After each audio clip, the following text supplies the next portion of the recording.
On Kochie's Business Builders, a hairdresser learns how to recoup the cost of a renovation, plus how a stay-at-home mum became a millionaire, and the leading surfboard shaper wanting to grow his business without wiping out.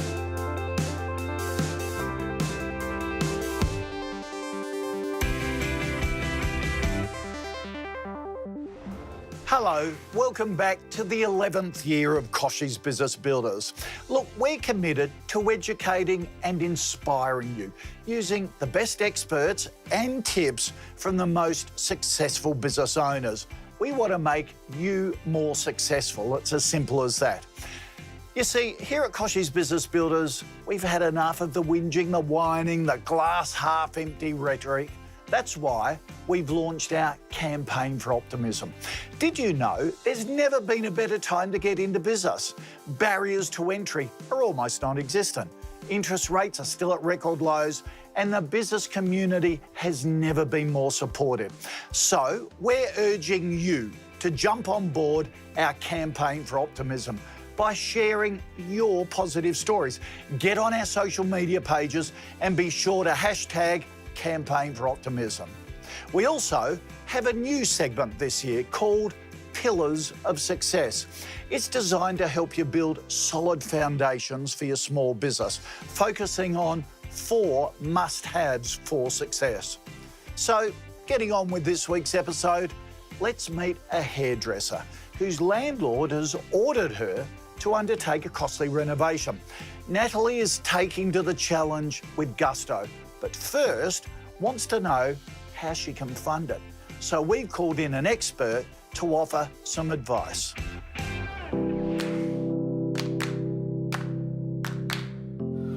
Hi Nat, how are you? Great, Jane, how are you? I just obviously wanted to come and see you today to find out a bit more about your business and how we can be of help.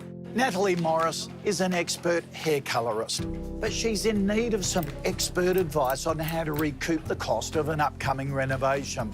Today, Jane Ordin from Wella Professional has come in to listen and offer some advice. So tell me about the big pressing issue for you right now, obviously with the centre and this upcoming sort of renovation. So part of my contract with the centre is that every 5 years I undertake a renovation. Yeah. Natalie's business is based in a shopping centre in Sydney and is made up of 7 part-time and full-time employees. With hairdressing, I've always been so passionate about it, and I love having clients come into the salon, feeling relaxed, helping them to definitely feel great when they're walking out, but, you know, being in their environment. So, you know, definitely with doing a renovation, it's part of that savoir-faire of having a nice salon, being in a nice environment, having something new that they come in and have that wow about. Natalie first started trading 5 years ago with 2 partners. In 2014, she bought her partners out and decided to go it alone, rebranding the salon Radiance Hair. I had to do a little bit of a refit then, just to change it up a little bit. And then now my 5 years is up with the centre for the lease. That means the investment has come around again, so it's time to do a bigger renovation. Meaning she'll have to dig deeper into her pockets. You know, I'm looking at, you know, anywhere from a $30,000 spend to a $50,000 spend on the renovation. And I guess for me, it is a bit daunting. So I would love to get your advice and see how my salon will face this challenge, if it's going to be viable for me to do such a major renovation, and definitely factoring in how my salon goes across the board, the whole hairdressing industry. Stick around. After the break, our experts' top tips for Natalie to boost sales to more than cover the cost of her business investment. Plus later, we'll hear from a mum who became a millionaire when she stumbled across a revolutionary cleaning product. Did you know business conditions in Australia are the best they've been in almost a decade? According to a NABS survey, conditions rose 1 index point in August to 15. That's well above the long-term average of just 5. Now, despite that, businesses do appear to be having a sudden crisis of confidence. The NAB data revealing confidence took a dive in August, falling slightly below the long-term average. The biggest concerns appear to be customer demand, government policy and cost pressures, all fuelled by global eco-political tensions. The report also suggests improvements in the labour market, which could bring about further falls in the unemployment rate. Great news. That in turn could prompt the RBA to lift the cash rate from a record low of 1.5%, but not for a while.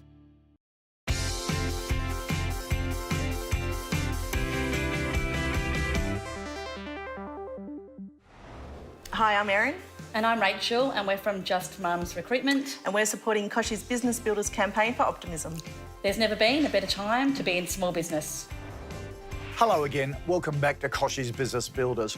Earlier today we heard from Natalie Morris, a Sydney hairdresser who's trying to work out how to fund a salon renovation. Jane Ordin from Wella Professional has some advice and practical tips for Natalie to recoup more than just the cost. Generally what we see when you do have a fit out, although it is an expense, that you do get that incremental increase year on year, those years following the renovation, which hopefully makes you feel a bit better. Yeah, totally. Obviously investing those funds in the first place. Hairdresser Natalie Morris is planning to fork out up to $50,000 to renovate her Sydney salon. Under a contract with a shopping centre, she's required to update the look of her business every 5 years.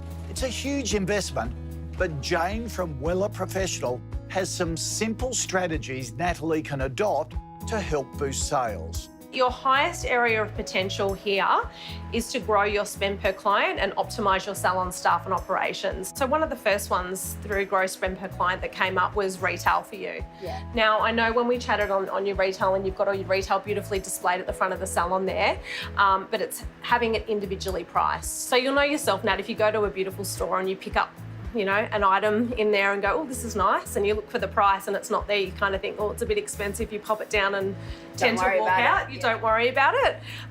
Clients are very much the same that visit you. They're sitting right in front of you, and it can sometimes be overwhelming and they don't even want to ask for that price. So just having that individual price on something, people can make their own assessment then of whether they're going to purchase it. Well, I think you need to definitely capitalise on all your passing trade here. You're in a fantastic prime position here where there's a lot of passing traffic. Something that does work very well that I've tried in the past with salons in similar locations to yourself is actually just getting some balloons made up, like Radiance balloons. Yes. Putting a little offer inside every balloon, and you can have the girls hand those out during the day. Yeah, totally. When you've got all these people passing past, the salon, kids, everyone wants a balloon, and you can tell them when you get home, you pop it and there's an offer inside. I guess the only issue we're having is not enough of staff. Yep. Do you do tiered pricing at the moment? No, we don't. Having tiered pricing is a really good way of retaining staff.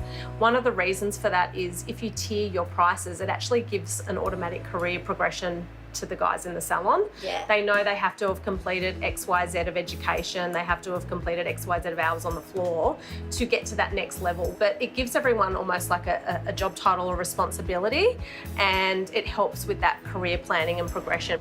So Jane's top 3 tips for Natalie to pay off the renovation and keep the business growing are to bring in individual pricing, a proven method to make sure clients are spending more, a balloon giveaway to attract passing traffic with special offers inside to help attract new customers. And finally, tiered pricing is a great way to retain staff, allowing them to set goals for career progression. Look, they may seem like simple strategies, but they can make a huge difference to Natalie's bottom line. All right, now to our new segment, where we look at the 4 pillars of success needed to build a great business. And our first pillar is that all-important work-life balance. Here's Roland Hannacroot from New Perspectives Business Coaching.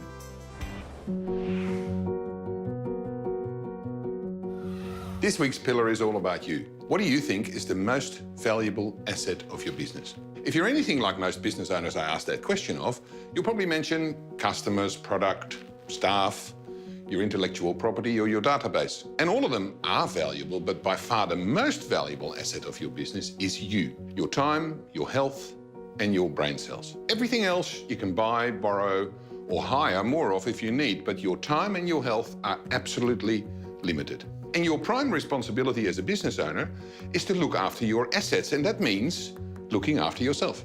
Responsible business owners who build great small businesses prioritise themselves. They ensure they get enough sleep and rest. They ensure their brain gets time to relax so it can function optimally. They also ensure that they have breakfast sitting down most days. They get some form of regular exercise and they look after their own mental well-being. You won't always be successful at prioritising yourself, of course. Some days things just get out of hand. But every day starts by planning space for yourself. If you take the responsibility of looking after your most valuable asset seriously, you'll start to build a great business that stands the test of time.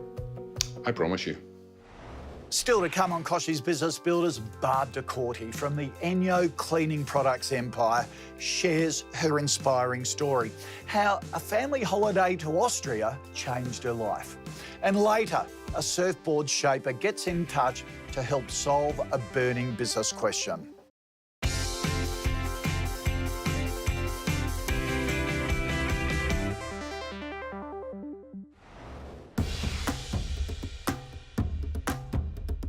Hi there, I'm Andrew Everingham. In 2011, I started Capital E Marketing and Events.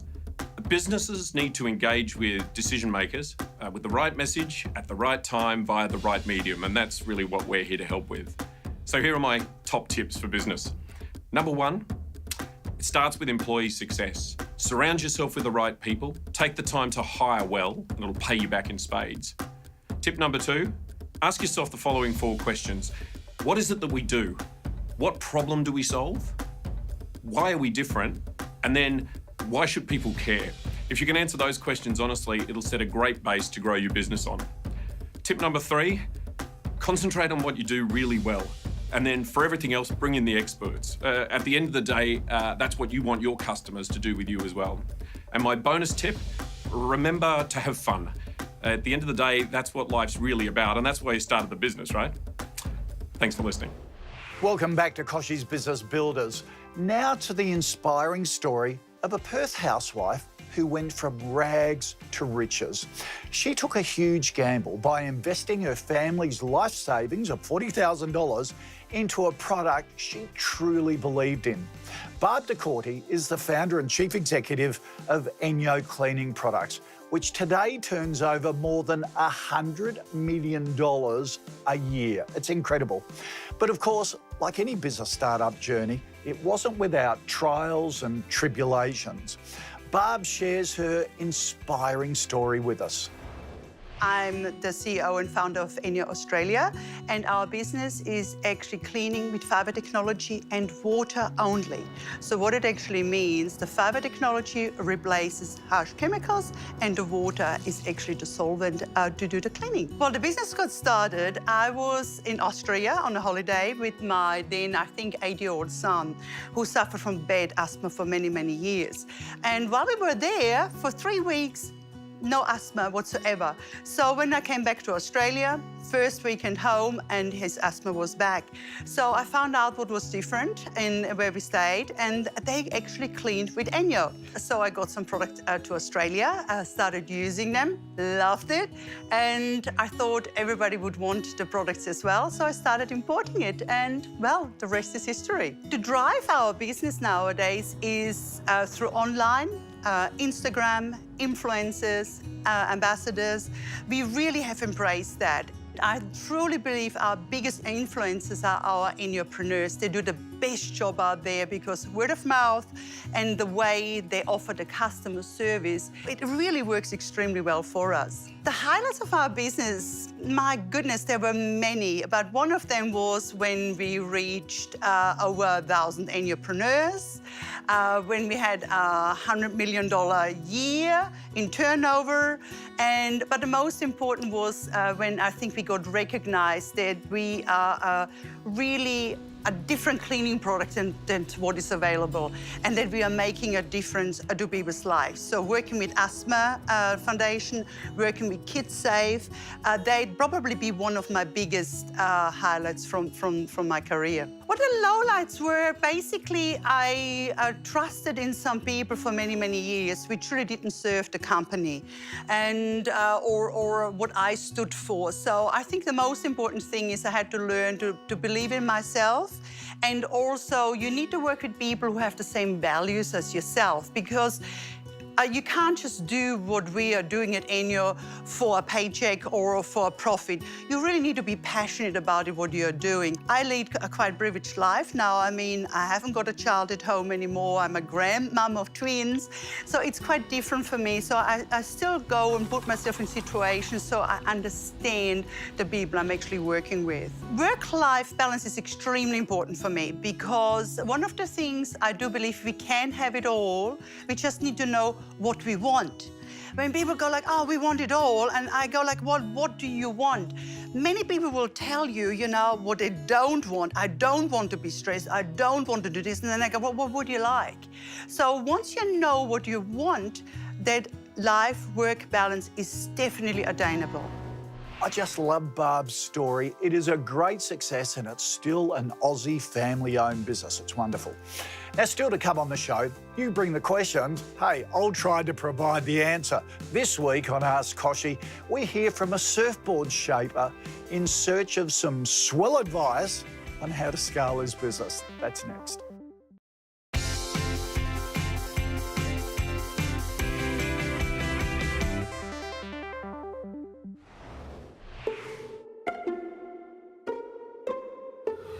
Mobile phones are becoming more powerful than ever and are a great help when it comes to working away from the office.